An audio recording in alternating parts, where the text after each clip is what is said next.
From shape-shifting gods to lightning-shooting dragons, it wouldn't be The Witcher without some interdimensional monsters. On that count, Blood Origin doesn't disappoint. Played by Goodwill Hunting star Minnie Driver, Seanchai doesn't give us many clues regarding her nature.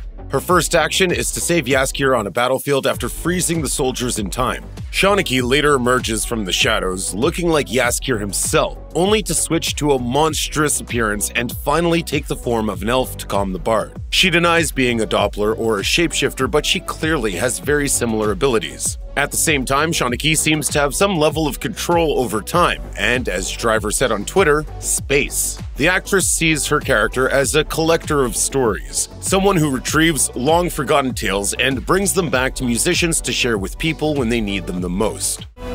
The elves need a story lost to time, one of the few who overcame the many, the story of the seven.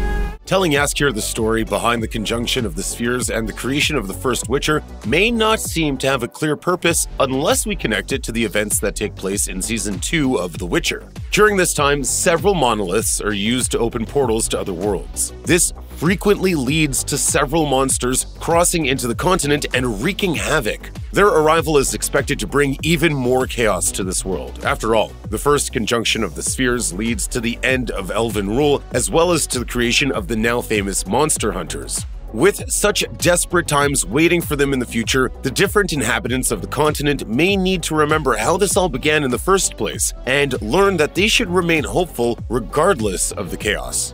In that sense, Jaskier's new song may just become the most powerful weapon at their disposal.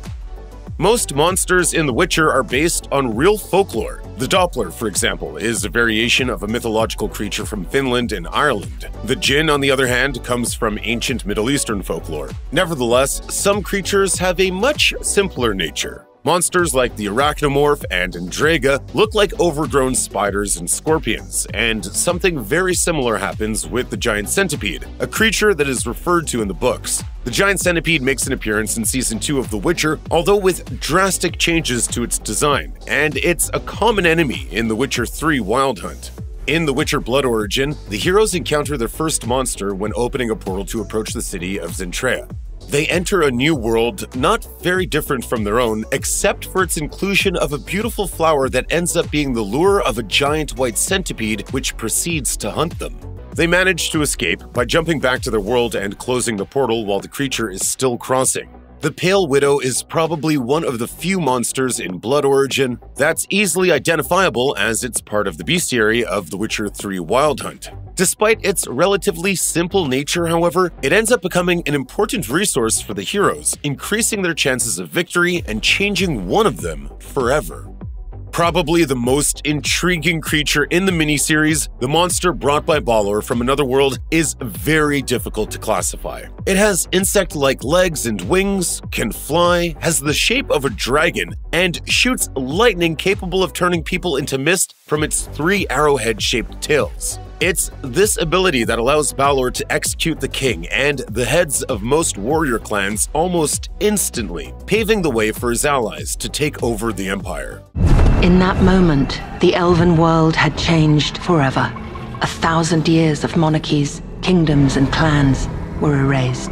As a result, both the Empress and her soldiers adopt the 3 arrowhead-shaped tails as their coat of arms and wear the symbol on their armor. However, the confidence in their capacity to control anything on the other side of the portals proves to be their greatest weakness. Balor's monster eventually falls and becomes the first creature slain by a Witcher. But having tasted the power of chaos magic, Balor sacrifices Fenric, the only person he cares about, to acquire an immense amount of power. When he returns to the palace, though, he tests his new abilities on Sindril and Zakare, who use their power to redirect the energy to the monolith, destroying it in the process. Tragically, rather than solve their problems, this causes multiple portals to open, an event known in the books as the Conjunction of the Spheres, leading to the arrival of both humans and monsters to the continent. This is the end of the Empress's delusions of conquering other worlds, and, eventually, the destruction of elven civilization.